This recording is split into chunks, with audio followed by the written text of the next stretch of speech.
Dans la politique, j'ai été au Parti Socialiste où j'ai occupé le poste de coordinateur, de qui, secrétaire général de la 3e coordination, en une année après le départ de Néléphane Diagne et les autres. Donc Parti Socialiste jusqu'à la chute d'Abdou Diouf. Ensuite, j'ai pas aimé la procédure par laquelle on est passé pour perdre le pouvoir. Donc ma baille politique arrêté complètement. J'ai voyagé hors du pays où j'ai fait 2 ans. Je suis revenu au Sénégal. Pour me déplacer au Sénégal, j'ai repris service au niveau de la direction du centre fiscal de Pékin, au Flato. Mais j'ai eu une incursion un peu au PDS sans être au PDS. Parce que bien ma politique, je ne ferai plus de la politique. Un grand frère que je salue, Racine Mbaye, l'ex-directeur de l'HLM, oui. Qui avait sa belle-sœur, Niassa Meng, qui portait comment est-ce qu'on le dit encore, pour Pape Diop, un mouvement pour Pape Diop. Mais comme elle était novice en politique, Mme Racine. Racine n'avait pas le temps, il m'a appelé, il m'a dit est-ce que ça ne te gêne pas pour nous épauler le Manias Gungeko dans la politique, d'autant plus que toi tu n'as plus d'ambition politique.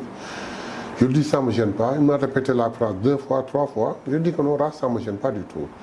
Par la grâce de Dieu, Niassa et moi, ma soeur là, nous propulsons, elle a fait un grand tollé, am tourbouré, machallah. Mais je n'ai pas intégré le PDS, je n'ai jamais eu de carte de PDS, mais j'ai soutenu Niassa partout où elle était. Après défatement politique. Mais, bizarrement, avant de voir ce que je Pastef, je vais vous une anecdote.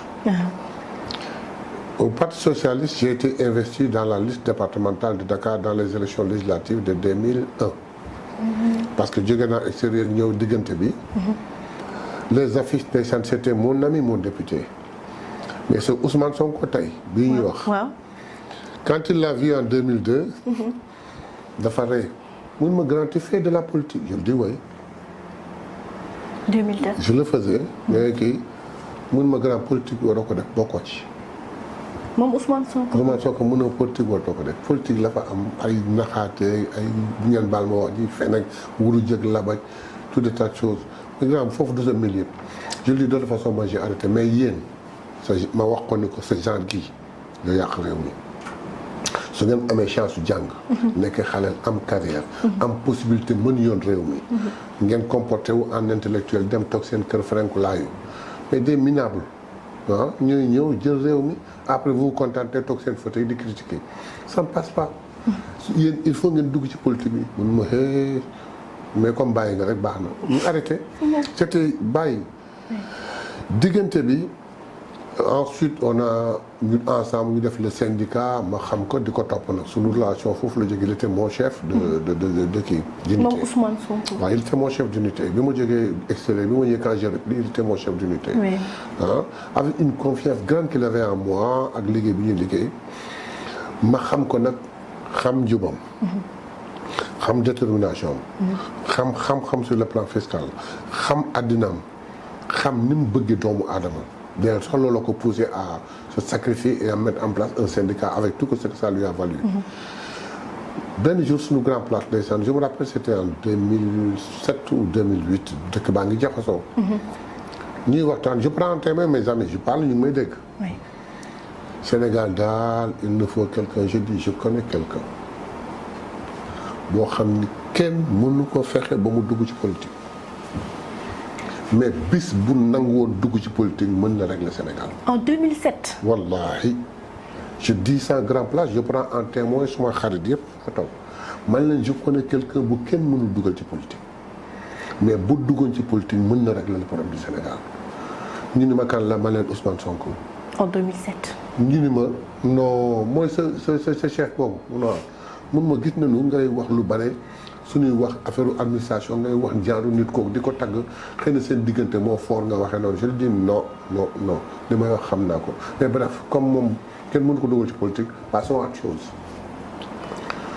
J'ai dit 2002 2007 incursion bi. Entre temps Waly Diouf Bodian est venu occuper le poste de chef de centre. Il était mon chef de centre à Pikine et Guédiawaye. Bon, comme aux heures de pause, les jeudis, en général, j'habitais à 200 mètres de la maison. On mangeait ensemble chez moi. moom Waly Diouf Bodian, on mangeait chez moi. Il m'a fait ce tournage. Chaque jeudi, on mangeait ensemble. Man avec le doyen Baba Ndiaye, avec un de nos jeunes frères, Amadou Mbafa. On mangeait ensemble. Adja Seynou Mané duñ toggal nag ceeb bu neex ceeb bu weex. Je vais dévoiler un secret. Waly ceeb bu weex rek la bëgg. Benn jour ñu ñëw toog nii rek mu ne ma en fait yow am naa sa yóbbante sa waay nee na ba wax la ni la dafa am dañu créer parti politique. Il est le président du parti. J'ai dit que c'est mon waay. Il dit Ousmane Sonko. Je dis non, Waly. Ousmane Sonko, mon waay. Comme ça. Waly l'appelle. Me le passe, ñu wax. Mon waay effectivement, grand dugg naa ci politique bi waxtaan.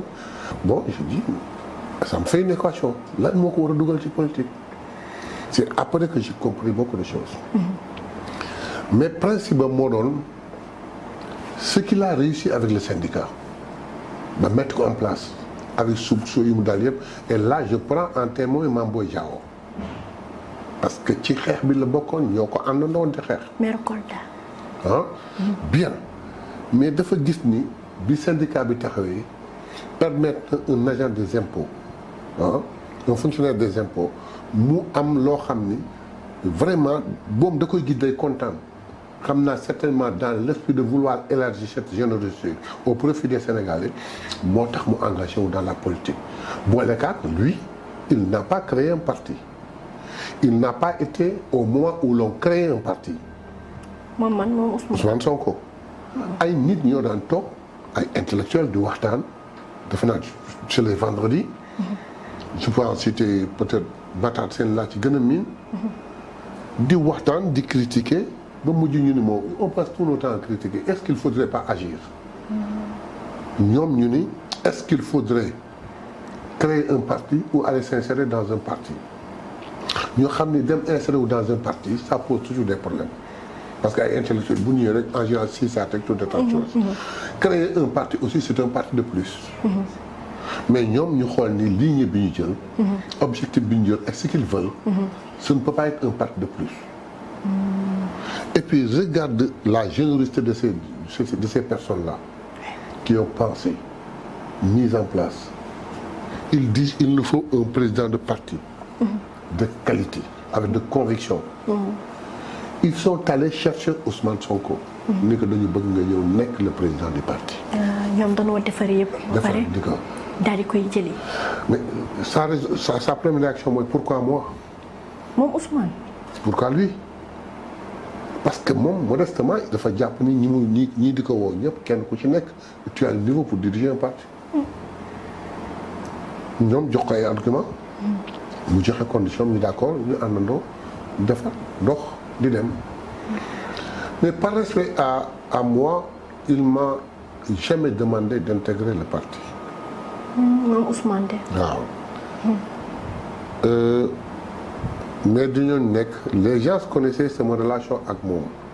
il arrivait beaucoup de fois où des gens me disent Mayabé Ousmane Sonko de seen parti bi Pastef dama bëggoon jënd carte je me donnais la peine ànd ak yow là-bas ci siège maire kii bi Yoff bi nga jënd sa carte mais man jënd moon carte de ñu jënd seen carte dem. ce n'est que benn jour Mamadou Lamine Diémé je le dis c'est un agent des impôts.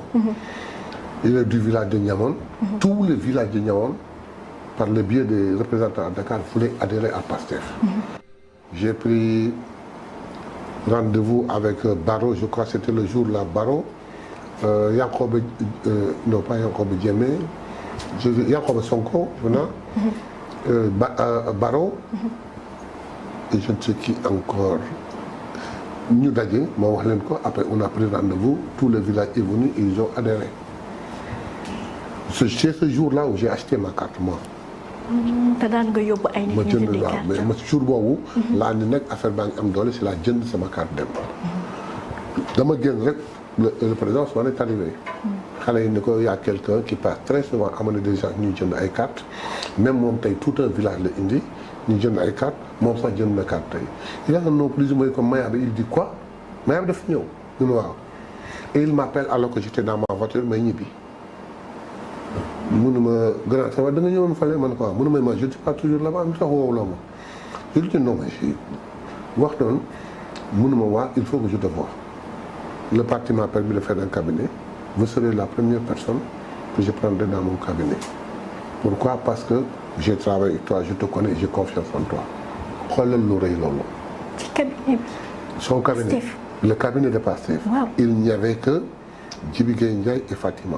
Il me dit tu seras le premier homme que je mettrai dans mon cabinet. liggéey naa yow et j'ai confiance en toi. Ça m'a fait chaud au cœur. Jusqu'au jour où lépp am je suis allé rejoindre Moustapha Sarré, je me rappelle très bien bi may ñëw ñu may indiqué moom moo ma jël si accueillir ma ñu àndoo dem et foofu la mbiri dootee. dinañ ci ñëw bu baax a baax ñu delluwaat ci ginnaaw tuuti ah lan moo la gën a métti ci sa àdduna Bébé. Bon si c'est li la gën a métti si àdduna. Oui. Je peux dire c'est le fait d'avoir perdu ma maman alors que j'étais encore adolescent. C'est une chose qui m'a marqué. Waaw. Dans ma vie. Parce que imaginez ma maman ak ni mu meloon ak man ni mu meloon ak ay doomam c'est une maman couveuse mu feebar mais après mu wax ne tane naa. c'est vrai.